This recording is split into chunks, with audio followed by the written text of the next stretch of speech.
Do you wish that you could tell better stories? Have you ever dreamed of your stories being loved by millions and seen in movie theaters around the world? If you've ever wondered what it takes to become a story expert, then you are going to love today's Expert Academy interview with the one and only Michael Hauge. Michael is a story expert and an author and has been one of Hollywood's top coaches since the early 1980s. He's worked with some of the industry's greatest, and I certainly enjoyed this conversation about all things storytelling. So whether you're looking at telling better stories for pleasure, you're writing your next screenplay, or maybe you want to get a few extra laughs at the water cooler, this interviewer is jam-packed with awesome tips and tricks. So sit back, get ready, and relax. Hello everyone, today we've got Michael Hauge on the show. He is a story expert, author, and lecturer that works with writers, filmmakers, marketers, business leaders, and the Hollywood elite. He has been one of Hollywood's top coaches and story experts since the 1980s, and his legendary book, Writing Screenplays That Sells, is the essential storytelling book for any aspiring screenwriter. He's worked with nearly every major movie studio and TV production agency, and some of his clients include Will Smith, Tom Cruise, Julia Roberts, Morgan Freeman, just to name a few. And today we're going to talk all things stories, and I'm honored that he's taken the time out of his very busy schedule to be with us. So Michael, how are you? I'm great. Thanks for that introduction. I should clarify right away, just truth in advertising, all of those people you mentioned are not clients. Some of them were stars of movies that I consulted on with the producers, the production companies, and the studios. Will Smith and Morgan Freeman, they've been clients. The others I've had, it's like 1 degree of separation. So I have worked on movies that have all those people in them, but some of them have not directly been clients. So I can't get Reese Witherspoon's autograph for anyone. Now, I did see you had an interview with Will Smith where you two talked, and it's on your website. What is it like working with some of these incredible Hollywood actors? Well, you know, it's funny.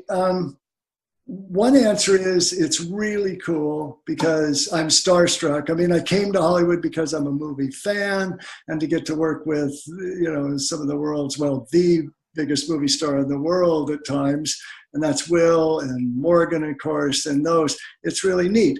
On another level, though, it's not any different than working with anyone else because at the end of the day, I'm there and we're together to make the script into the best possible movie we can, to get it ready to shoot or make sure it's going to maximize the emotional experience for the audience. And so we're asking the same questions. If I've got a brand new screenwriter who wants to break in, if I'm working with a studio executive, if I'm working with a multi-million-dollar movie star, it's still, we're addressing the same issues about character and structure and commerciality and so on. So, and the process is the same. I will say in particular with Will, it's also great because he's got a brilliant story mind and he's really fun to work with and he's a gracious guy. He's like he seems on talk shows and so on.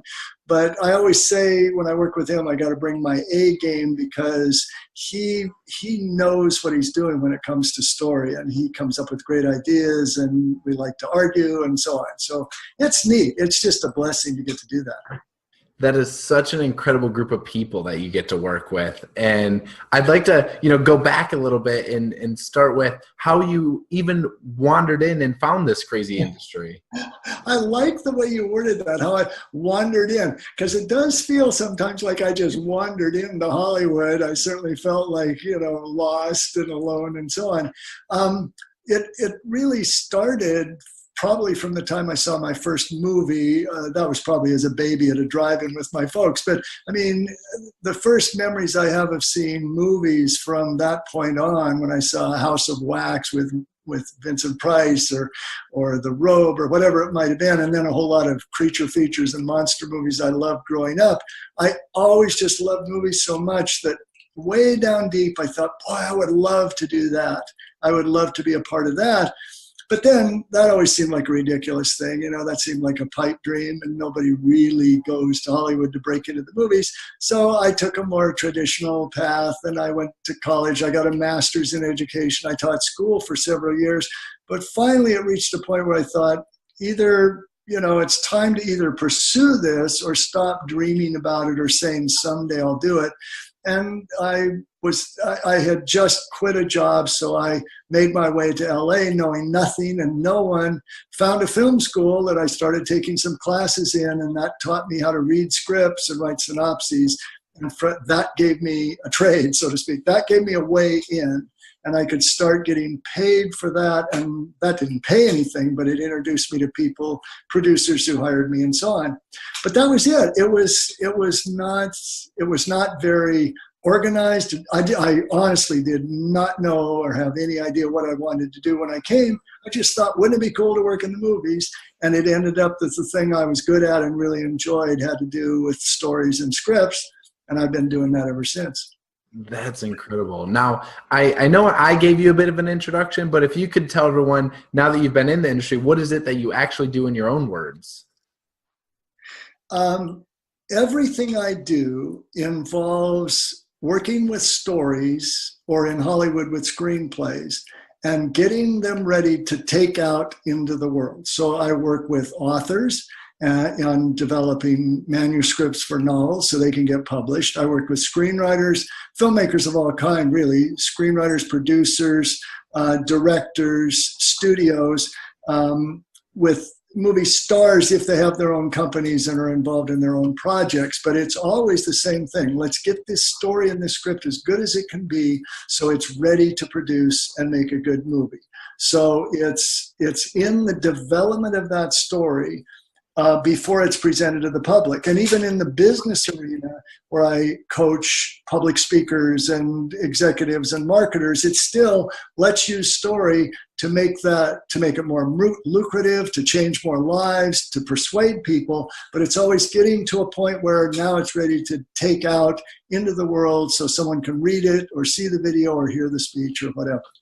So you're a bit of a master wordsmith there. Yeah, it's somewhat wordsmith. I mean, I can do that somewhat, but more than editing, which I do get involved in, the primary thing is figuring out the story itself. Who should be the hero? What does the hero want? And on a deeper level, how does this story reflect you? If you're the storyteller, what can we pull out from inside, from your subconscious, or from the desire you have and what you want to accomplish with the story? How do we make sure that we're doing that with the story so it's really you that's getting put in front of the audience? So it's true for you, and it's revealing something about you, but also saying and giving the message and the advice that you want to give. I would say, so it's formulating and defining the story is the big part of it. Then putting it in words that will do the best job of making it emotional to hear or to watch on the screen or to read, that's kind of the final step, if you will. And I'm involved with that too. But underneath the structure of the story and the development of the characters in it, those are the critical things. I think that hits the nail on the head in terms of structure, because if you have no idea where your story is going outside of a beginning, middle, or end, then or most people, when they tell a story, they don't even have an ending to the story. They don't know where they're going.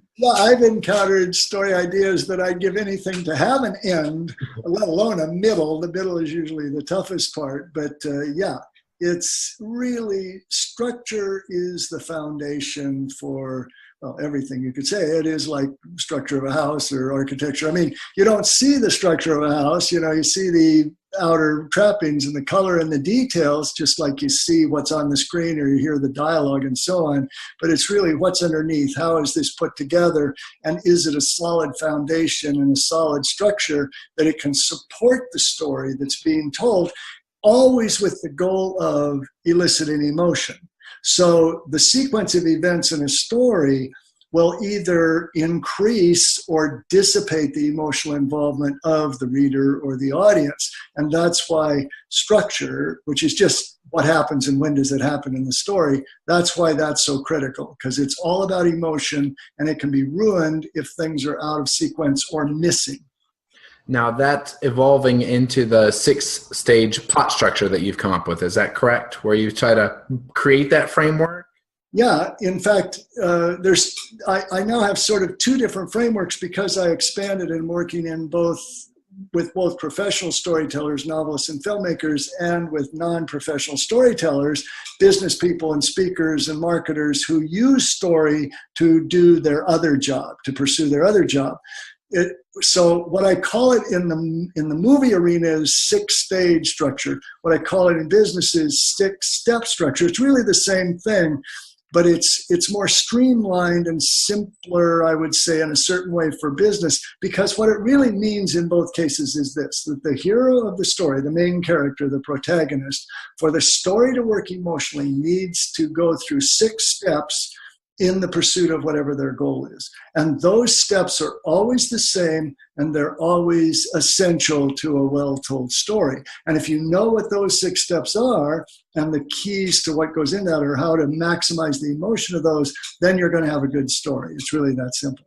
It's almost starting, you're building out from your table of contents. If it has to have these things, and then you can build your story around. Is that kind of a good analogy? Yeah, I'd say you're building out from your title in a way, because I can go through the 6 steps quickly if you want, but here's what even deeper than that is the core of every story. Every story consists of 3 things: a character, a desire, and conflict.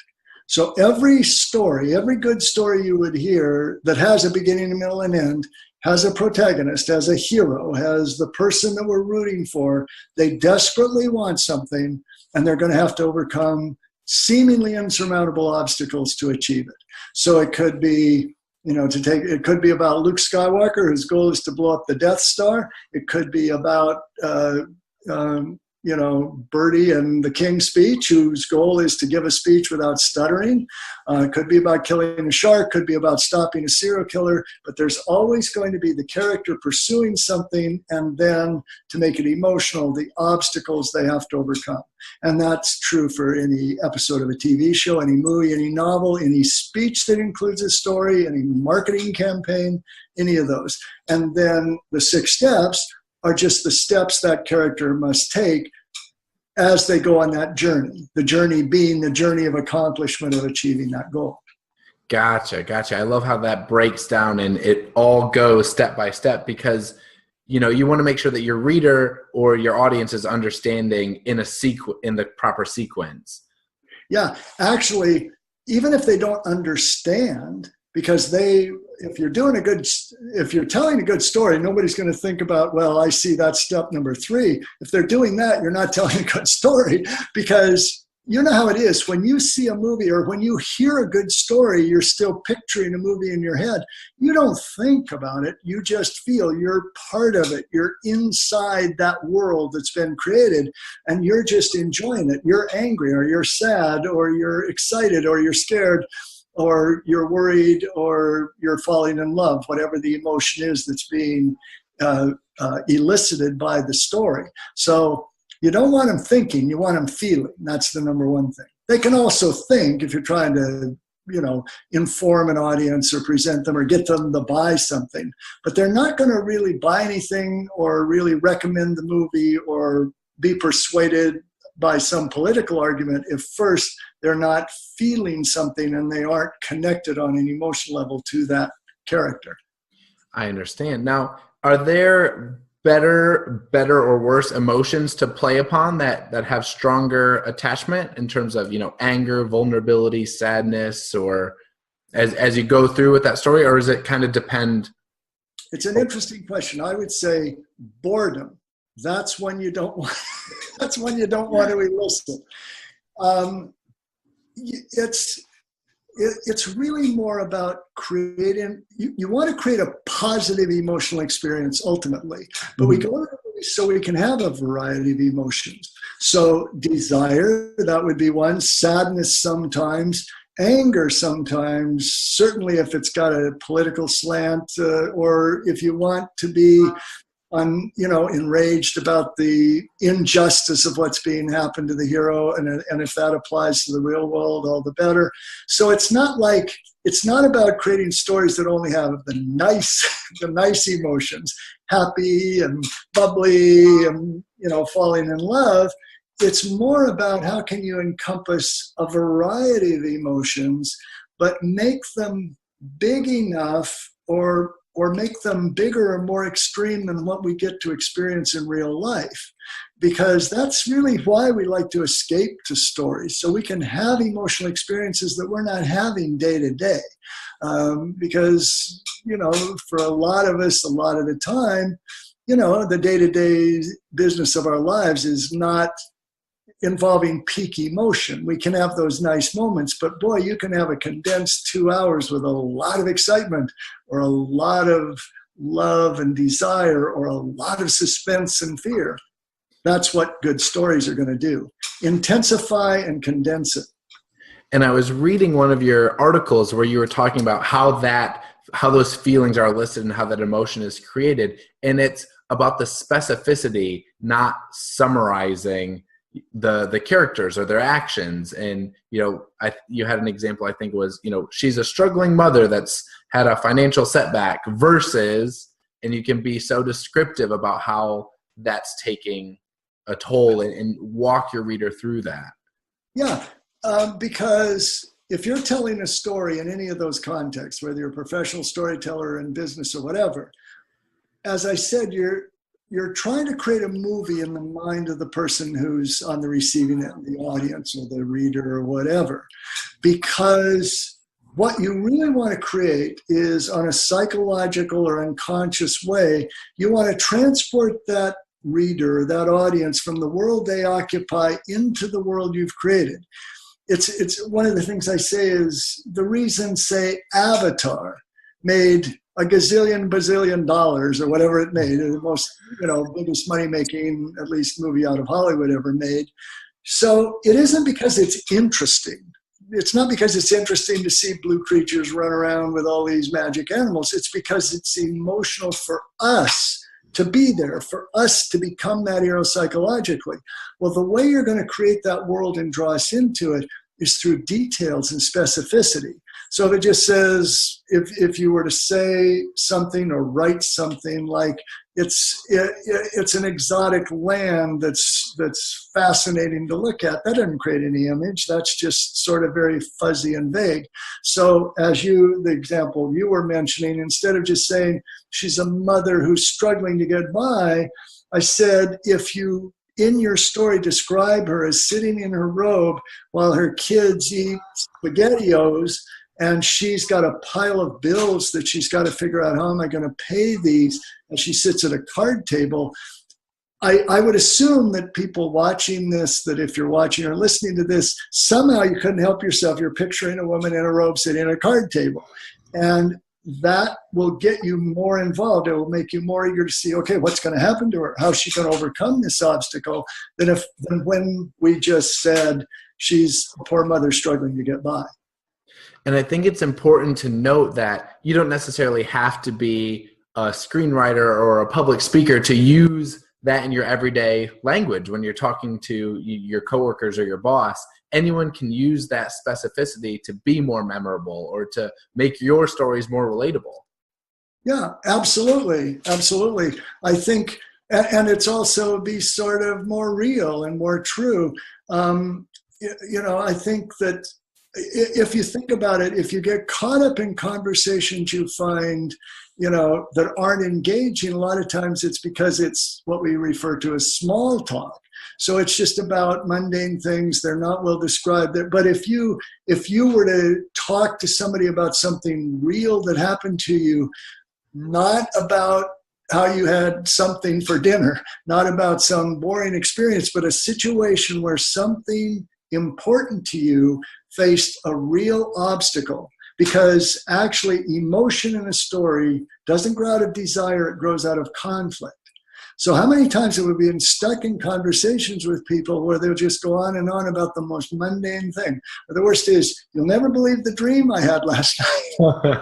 And subconsciously they're thinking, I don't believe it and I don't want to hear it because it won't mean anything to me. I won't care about it. But if somebody tells you a story about how they had a flat tire, they were on the side of the road and all at once a car came up behind them and they couldn't see the person getting out and they were walking and I just made that up off the top of my head, but a story that involves desire and conflict that is specific and one where it really meant something to you. You're not just droning on about any old thing that happened, but this is something that even on the inside, it was important to you, or where you were afraid emotionally. The best kinds of stories actually get into emotional fear, into the ways we stop ourselves from going after what we want, or that characters are held back from standing up for who they are or what they believe or doing the right thing because they're scared of how other people react, scared of failing, scared of losing money or status or something like that.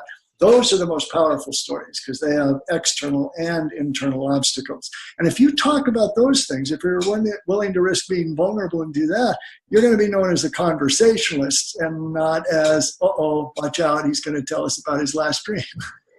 I love it. So if someone wants to start being more intentional and a better storyteller, they want to be specific, they want to be genuine and vulnerable, and they want to talk about desire and conflict. Is there anything else that they should kind of add into the mix there? Yeah, I would. It may not be exactly about being a better storyteller, but it's certainly about interaction. And I think this may grow out of my experience as a coach and a consultant. And that is ask questions. If you want to really connect with someone, it's great to share your story, but another thing you really want to do is try and find out what are they struggling with, what's going on with them, what are their obstacles that they're trying to overcome. And if you're willing to ask questions, we all deep down sort of enjoy talking about ourselves if we believe we're talking to somebody who truly cares about the answer and is not going to so much judge as participate or be involved. And so when you meet someone, just try to go beyond what's your name, what's your job title, where do you work, and what do you think about this sports team? But I mean, not as your opening line, but if you can get into some version of, so what are you struggling with these days at work? Or what are you excited about? Or what do you find are the biggest hurdles you have to overcome? Or something about the past. What was the low point for you at some point? Those are the kind of questions that are going to elicit good stories. But that means the conversation will be more interesting to you, and it'll certainly be more involving for the other person. So it's not really storytelling technique, but it's certainly something I recommend about connecting, because we connect with people really, if you think about it, around issues of desire and conflict. We feel sorry for people if they're facing obstacles. We like people who help other people with their conflicts. We worry about people who have some conflict in the future, which are, by the way, all the techniques you can use to get us to empathize with a character in your story. So if you bring that into real life, I think those tools can be valuable in that way too. Fantastic. Now, I know, like you said, when someone goes from small talk to these deeper subjects or asking better questions, it's similar in a way that a story or a movie has to transition. First, it's got to capture your attention and your hello, and then you want to bring them into your world and go down that. So how can someone really focus on capturing that attention at the beginning, whether it's a speech or maybe a story that they're writing, to grab that attention right from the beginning? Okay. I would say there's three things you want to remember at the beginning. One is what I've been saying about emotion that you must elicit grows out of conflict, not desire. Okay. So you want to very quickly create some situation that involves conflict, a difficult desire that something the person dreams about or longs for, but they just seem to have no way to get it. Some way that they're suffering, something they feel bad about. So that, in introducing conflict fairly quickly is a good way to begin. But it also does one other thing, and that is it creates that necessary empathy with the person in the story.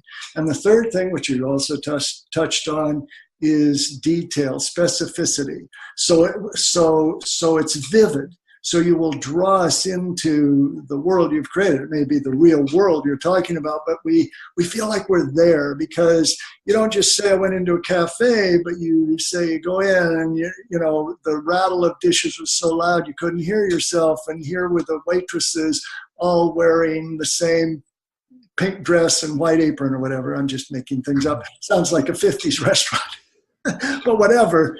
So it's detail, it's conflict, and it's using that conflict to create empathy with the character.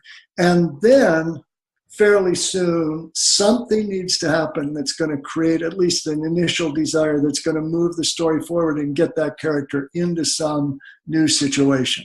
In fact, those are the two first steps of the 6. One is the setup, where you do those things you just asked about. The second is a crisis. Something has to happen that the character's going to have to react to. Fantastic. Now, in terms of specificity and detail, how does someone draw the line between what's enough versus Tolkien, who describes the green of the grass for 3 pages in the Lord of the Rings books, where, sometimes it can be a bit too much and you lose people versus, gaining that attention? Yeah. I think we're out of time. Not a problem. Okay. The reason I said that is because that's one of the there's no answer. There's really, when it comes to storytelling, there's no answer to any question that begins, how much? How much is too much? How much is too little? It's like the answer is just enough to keep us emotionally involved and want to know what happens next, but not one word more. Well, I can't say 3 details and you're done, because sometimes that's 2 details too many, and sometimes it's 2 details too few, and you just have to use your judgment about that. I think that what you want to do is it's kind of a non-answer answer. I'm kind of dodging the question, but I'll say this. Let's say you're working on a story you want to tell. You're creating a speech, or you're going to do an email marketing campaign and you want to tell a story. You're writing a nonfiction book and you want a story that illustrates one of your principles, or a success story about a client who worked with you.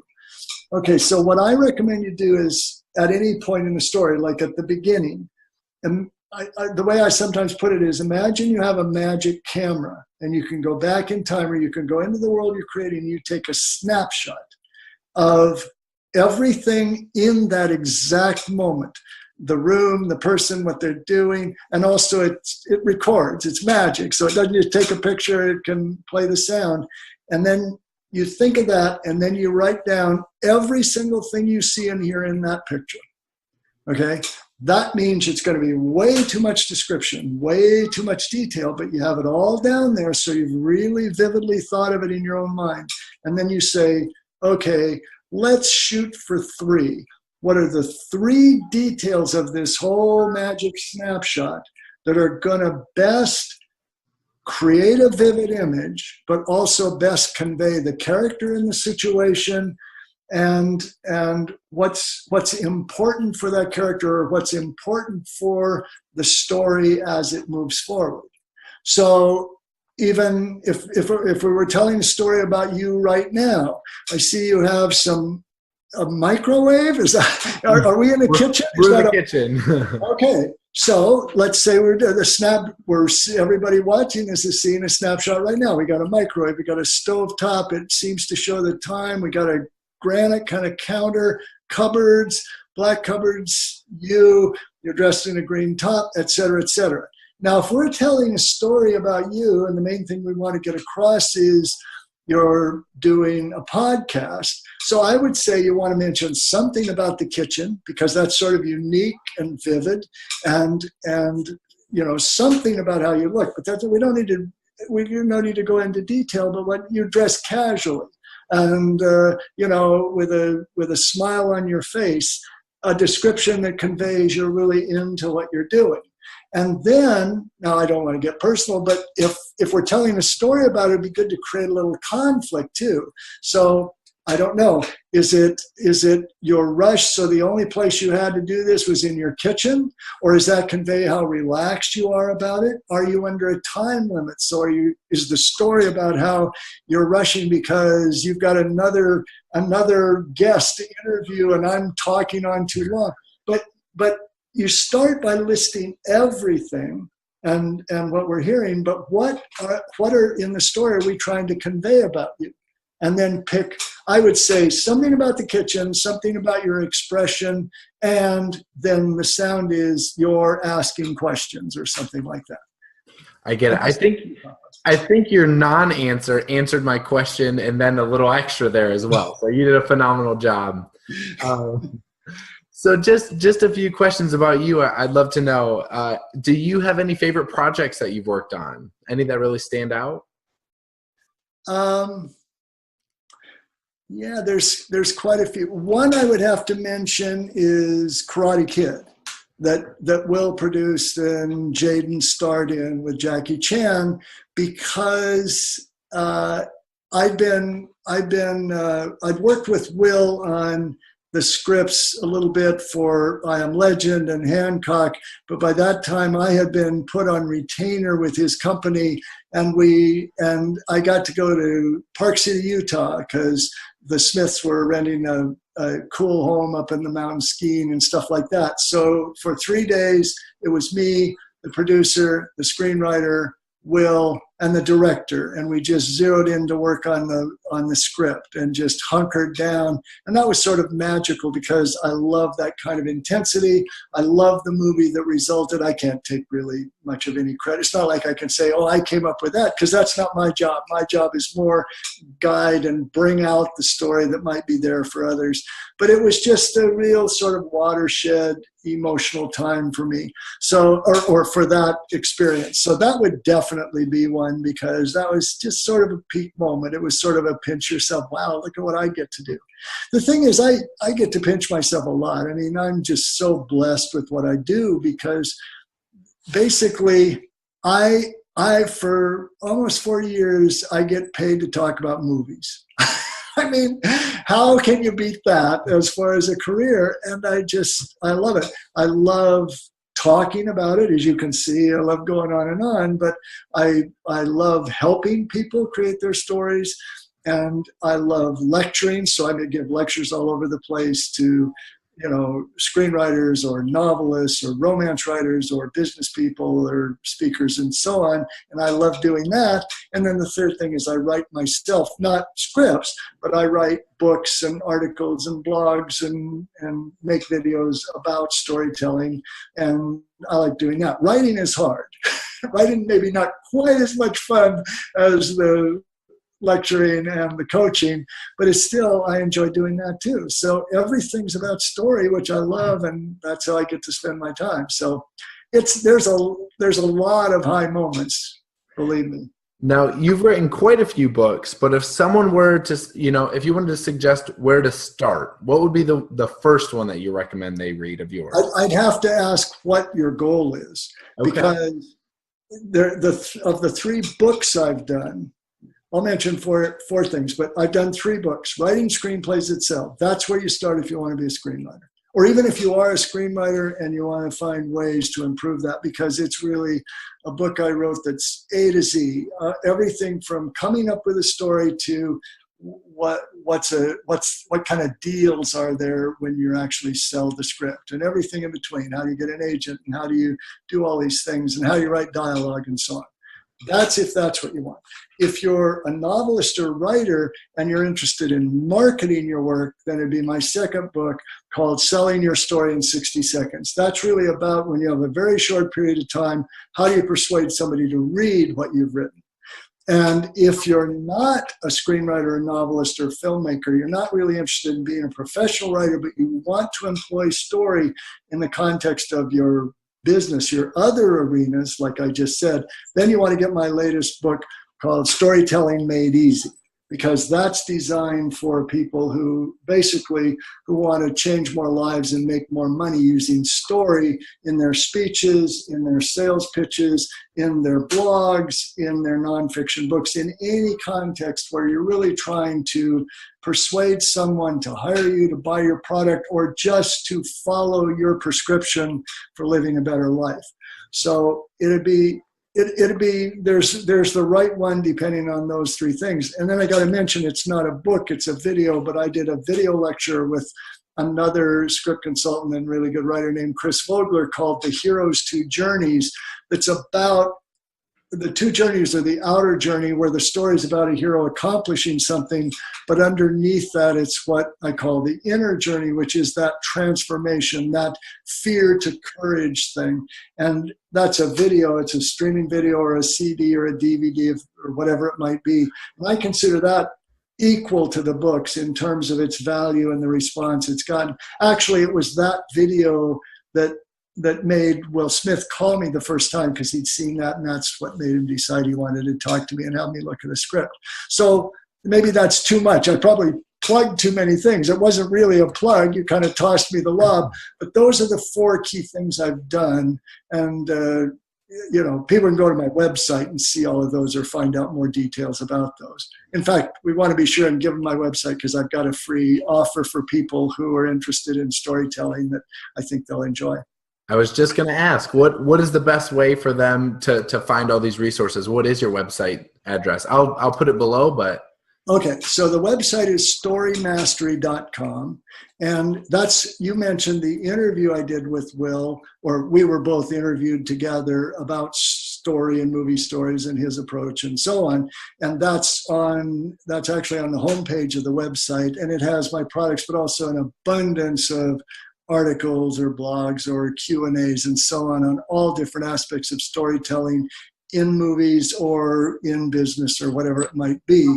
So you go there and you're going to find out way more than you ever wanted to know about me, but also there's some valuable things about story.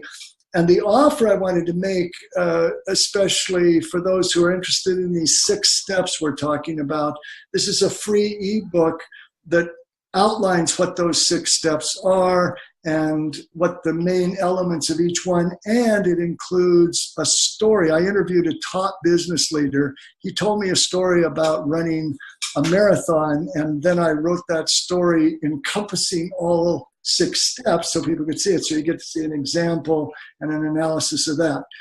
So that ebook, it's called 6 Step Success Stories. And if you want to get that, then just go to the web, go to storymastery.com and then slash or however it goes, /6 steps. Numeral 6 steps after storymastery.com. And then we'll send you a download so you can have that ebook and you can get a lot more detail about that as our gift. Fantastic. So I will put that in the description below as well, so it makes it easy for everyone. And a few questions just to finish up here. If you could have a conversation with anyone, past, present, future, fact or fiction, who would it be? Oh, God, I should have been prepared because you told me you were going to ask that, and then I got distracted by a different question, and I forgot.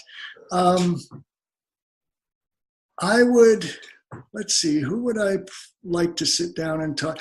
I don't know. I mean, I have to beg off because there's either so many people or it's a difficult question because I fear I'm going to say somebody and I think, oh, I should have said this person. It would be probably somebody in show business, some area there that he's a good, but probably more likely not a writer, director so much as an actor or maybe a comedian. There are some like Albert Brooks. He would be really interesting to sit down and talk to because I've been a fan for a long, long time. But so would Billy Crystal, and so would Jerry Seinfeld, of course. And that only counts. That's only one category of living people. I'm a dud at this question because there's just too many to choose from. You need to put more parameters for me. Who's yours? Who would yours be? I think if I could have a conversation with anyone, it would be right now between Tim Ferriss or Elon Musk. Okay. Tim Ferriss, he's been an inspiration for about a decade. He wrote the 4-Hour Workweek and 4-Hour Chef. I know. Well, just invite him to be on your show. I've been working on it, believe me. Keep working, keep asking, because somebody out there knows Tim and would recommend it because you're a great interviewer and this would be a fun show. And at the end of the day, between you and me, we all love talking about ourselves and, spreading the word, but it's ego gratifying too. And I don't think Tim is any different than the rest of us. Elon Musk, I don't know. He might be harder to get to in some way, but I bet you could. I bet you could. Keep working on it. They're on the list, that's for sure. And then final question, is there anything that you wish I had asked or brought up, or do you have any final words of wisdom? Okay, well, yeah. The one thing we didn't get to, and I feel it's incomplete, is I didn't finish telling what the 6 steps are. Absolutely. So I'll do that very quickly, because as I said, the setup is when you draw us into the world. You introduce us to the hero. By the hero, I just mean a protagonist, by the way. I don't mean someone who's heroic. It's someone who can become heroic in the story. It's just the main character, really. Introduce and create empathy. Show that character living her everyday life. 2 is the crisis, something that happens that's going to move them to action, after which they got to figure out, what am I going to do? What am I going to do? Figure everything out until they formulate a specific goal. And this is one of the keys to a good story. The more specific and vivid the goal, the better. An example I like to use in the business arena. Let's say you're telling a story and you want to talk about how someone became successful. It's rather than saying, and this person wanted to be rich, and at the end of the day, they were very wealthy. That's kind of like, not very vivid. Instead, if you said their desire was they had to raise $40,000 or they were going to lose their home that was going into foreclosure, and they only had 6 weeks to do it. Now it's a story about somebody who has to raise 40 grand in 6 weeks. That's a more compelling story. So that goal, okay, that's all part of the crisis and figuring out what to do. Step 3 is pursuit. That's when they're pursuing the goal. What are the steps they take? A couple of them. And after that is conflict. What are the obstacles they face? A couple of those. 5 is the climax. It's painting a vivid picture, a magic camera snapshot of that moment of real success. When he's able to pay off his mortgage in the story I just mentioned, or when when the serial killer is dead, if it's a movie or whatever. And then the last one that people often forget is the aftermath. The 6th step is a picture of the new life that this character is living now that the journey's over and they accomplish their goal. So that's really it. I mean, if you just know those 6 steps and just that much about it, and you make sure that you tell your story in that sequence, it's going to be a much better story than you would have had before. Other than that, I can't think of anything. It seems like we've covered a lot of ground, and you ask a lot of good questions. I'd like to call back in a week and see if I've thought of the one person I'd like to talk to, because I feel like now that I had that lame answer, no one's going to want to talk to me. I'm never going to get to meet Albert Brooks, but anyway, I think you covered it all. Well, Michael, thank you so much. You have given a wealth of information, not only to myself for my own use, but to all of our audience as well. So I very, truly appreciate your time today. And thank you for being here. Oh, thank you. This was great fun. I really enjoyed it. And I love your kitchen. Love your kitchen. Great. Okay. Now for us on the East Coast, it's time for dinner. Yeah, there you go. Start cooking. Okay, thanks again. It was a great pleasure. And that's a wrap. What'd you think? Let me know the favorite thing that you learned in the comment section below. And if you know someone who could use a bit of inspiration or wants to become a better storyteller, go ahead and send them a link to this video. I know that they will love it. Below, I've included links to Michael's website, his books and programs, and so much more. So if there's something that we talked about during the interview and you want to find out about it, everything is in that box below. As always, click subscribe down in the corner so that you never miss a video. We are releasing these videos every Wednesday, so you can learn the expert tips right from the pros. We've got Sam on Monday with life lessons from TV shows, and then Fridays we do personality breakdown. So that's 3 videos a week just for you guys. Don't forget, we've got open enrollment on our Millennial Magnetism course, and check us out on the web, lifesecretsauce.com. Sign up for the newsletter so we can help you unleash your inner awesome. But until next time, ciao for now.